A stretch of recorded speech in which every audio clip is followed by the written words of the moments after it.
É mesmo? É mesmo, e muito. No primeiro encontro pessoal que teve com Chico Xavier, o biógrafo Marcel Souto Maior também viveu uma experiência racionalmente inexplicável. Ele se senta a 2 metros de onde eu estou, e aí ele senta, começa a ler um livro de Kardec, e eu, que era cético, estava ali para contar uma história jornalística, né, nenhum envolvimento emocional com ele, zero. Eu começo a sentir gotas e gotas e gotas caindo na minha camisa, uma camisa branca, me lembro. Cai, cai, cai, cai, cai. Aí eu sinto aquilo, olho para o teto, era um teto de telha, assim. Eu falo, gente, goteira, mas não está chovendo. Aí eu mudo assim de lado, ainda sai um pouquinho. Demoro a entender, a acreditar que eram lágrimas mesmo, que jorravam, molhavam a camisa inteira. Do meu rosto eram lágrimas, sem emoção, sem soluço, sem nada, e eu não conseguia controlar. Bairro Cognópolis, em Foz do Iguaçu. Na Rua da Cosmoética, vive hoje um dos mais antigos colaboradores de Chico Xavier. Valdo Vieira escreveu 17 livros em parceria com o médium mineiro. Foram juntos para os Estados Unidos, plantar as sementes do espiritismo.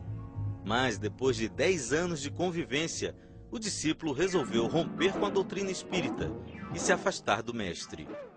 O pensamento dele, 24 horas, era fazer assistência. Agora, ele fazia assistência através das mensagens de consolação, porque tudo é tarefa, é a chamada TACOM. Eu deixei o movimento espírita por causa disso. Porque TACOM é a tarefa da consolação. Eu não, eu sou da tarefa do esclarecimento. Nós chamamos de TARES.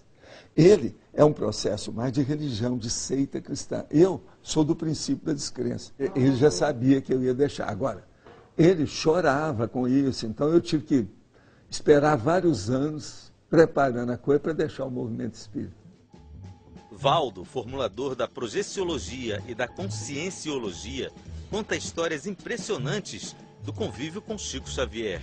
Segundo ele, os dois teriam sido da mesma família na última encarnação. Ele já sabia quem eu era em vidas anteriores, que eu fui filho dele. E ele sabia disso.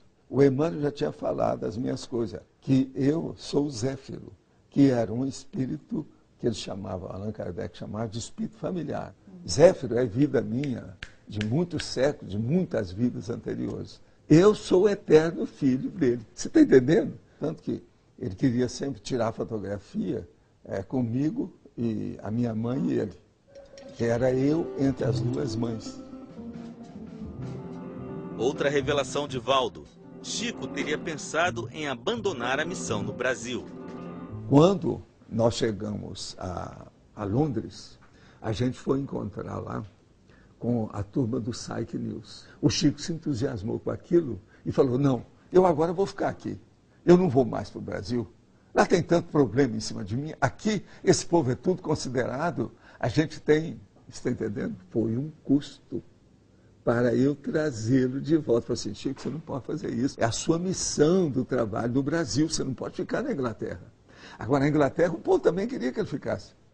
Firme em seu propósito de divulgar a doutrina espírita, Chico Xavier participa no final dos anos 60 de um programa de TV. Convidado pelo jornalista Saulo Gomes, o antigo matuto de Pedro Leopoldo se torna, da noite para o dia, uma celebridade nacional. Poucos anos depois, ele participaria de outro campeão de audiência da época. O Pinga Fogo transformou a vida do Chico. E ali você tem um Chico falando de todos os temas, de bebê de proveta, extraterrestre, drogas, homossexualismo, governo militar. Ele falava de tudo e o mais estranho de tudo. O tempo inteiro ele falava, Emmanuel está aqui ao meu lado, Emmanuel pede para me dizer isso e aquilo, meu amigo espiritual Emmanuel. Bem vestido, exibindo uma impecável peruca, Chico fez o maior sucesso. Quando ele botou a peruca, o povo todo começou a comentar. Então um amigo veio criticar. Chico, vaidoso, usando peruca. Falei, meu filho, você tem prótese dentária, por que você não tira e joga fora? Ele até brincava muito, falava, gente, eu sou feio demais. Eu uso a peruca assim para não ficar feio, ou a boina. Porque ninguém é obrigado a aguentar a feiura de ninguém. Chegou uma hora, ele explodiu, uma das raríssimas explosões dele, que era muito paciente. Explodiu e falou assim, me deem direito de ter essa vaidade. Eu uso peruca porque eu me acho mais bonito de peruca. Aí ele desabafou, ele falou, às vezes eu coloco um terno e as pessoas ficam, quanta vaidade. Aí eu falei, mas vocês querem que eu vá nos eventos representar o espiritismo como? Mal vestido? Como uma ruína humana? Como uma ruína humana? E ele nunca pensou em casar? Não, nunca pensou. Uma vez eu perguntei a ele, por que você não casou, Chico? Meu filho não tem tempo.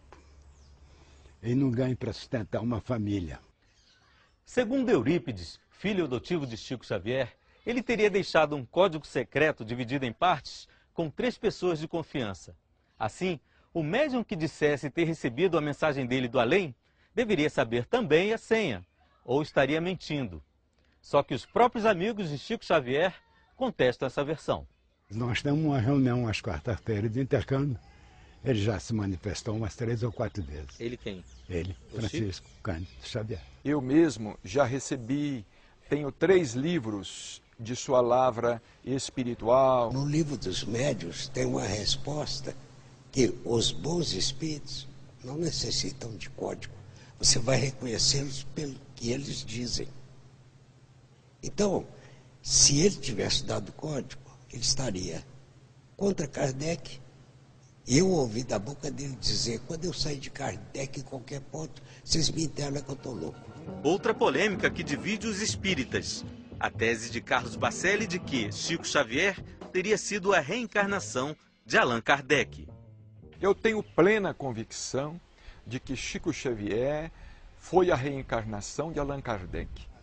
Isso é idiotice. O povo não tem o que fazer, está inventando não. Bobagem. Allan Kardec havia sido informado que desencarnaria e voltaria à Terra no fim daquele século XIX ou no começo do século XX, para dar continuidade à obra. Allan Kardec desencarnou em 1869, no dia 31 de março. Chico reencarnou em 1910. Se você fizer as contas, nós vamos ter aí exatamente, incluindo o tempo de gestação, 40 anos. Para nós espíritas, essa questão ela é irrelevante. Inclusive no Livro dos Espíritos mostra que nós não temos que nos fixar em tentar identificar pessoas reencarnadas. Ao contrário, o esquecimento do passado ele é importante para aproveitarmos a nossa existência. O espírito da condição de Chico, pela própria obra que ele psicografou de André Luiz, explica que as criaturas nessa condição iluminada, eles reencarnam em missão, quando necessário, e geralmente de 800 em 800 anos. Chico Xavier foi uma pessoa que conseguiu o completismo existencial da TACOM. Isso é o máximo. Ele foi 100%.